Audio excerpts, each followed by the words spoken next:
Ray Jackson, and I tell you, you have a lot to say, a lot to inform people about. Now, one of the parts of the title in your book is "The Jig is Up for Blaming White Folks." Tell us where that's coming from. Well, I grew up listening to the old people always saying, you got to watch it because, white folks going to keep you down. Well, I bought into that for a long time until I guess I went to prison and I started dealing with different nationalities of different people. And come to find out that, I had to make a conscious decision that I put my own self in prison. No white man put me there. True, he might or he or she might have been the one that slammed the doors, but they didn't put me there. I put myself there because of the things that I did. So when you take responsibility for your own reactions, then it's hard to blame anybody. So that's kind of where it happened for me. Um, you have bad black folks, you have bad Spanish people, you have bad Mexicans. You can't say put everybody in a box together.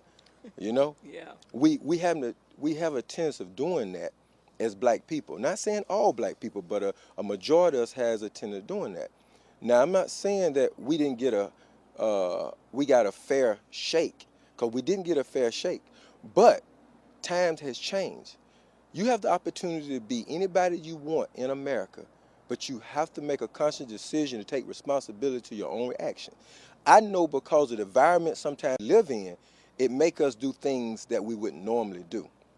But you still are accountable to the things you do. Right. Um, I had a white guy tell me today on my job, he said, he looked at my truck, he says, "You a Democrat? You're voting for Obama?" I said, "Well, why shouldn't I?" I said, "I think and I know that he's the right man for the job.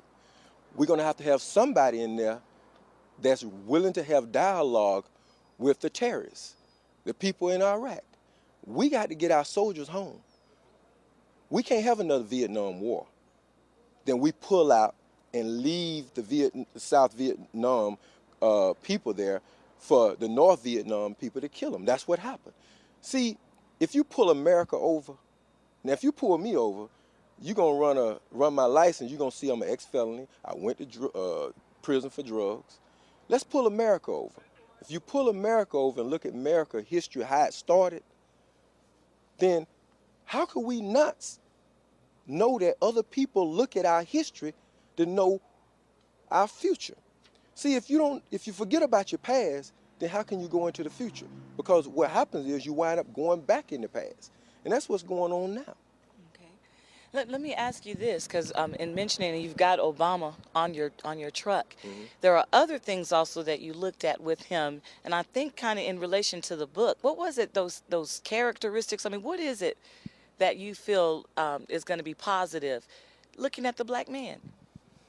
Well, this is real deep because in America, the black man in America has been portrayed the wrong way. Every time you look at TV, you don't see enough positive role models with us unless it's a football and a basketball. We can be a much more than just a football player and a basketball player. We can be in politics. We can go to the moon. It's nothing in America or in this world that a black man can't do. Now, before a man was black, he was a man. God created Adam and Eve. Whether Adam and Eve was light skinned, dark skinned, white, Chinese, or whatever, we are family. Every man and woman on this planet, we are family if you believe in the Bible. So to say that is, how can you look at another person's nationality and make a judgment on who that person is without you being able to know that person? That's right. So it's a beautiful thing to know that we have a candidate that's a man, not a black man. He's a man, and he's for all mankind. So let's make history in America. Let's show the world that we're not biased.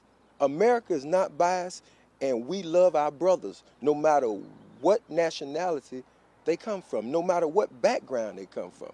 Because the world has their eye on America. And if we don't make a change, we're going to go back to the cotton fields.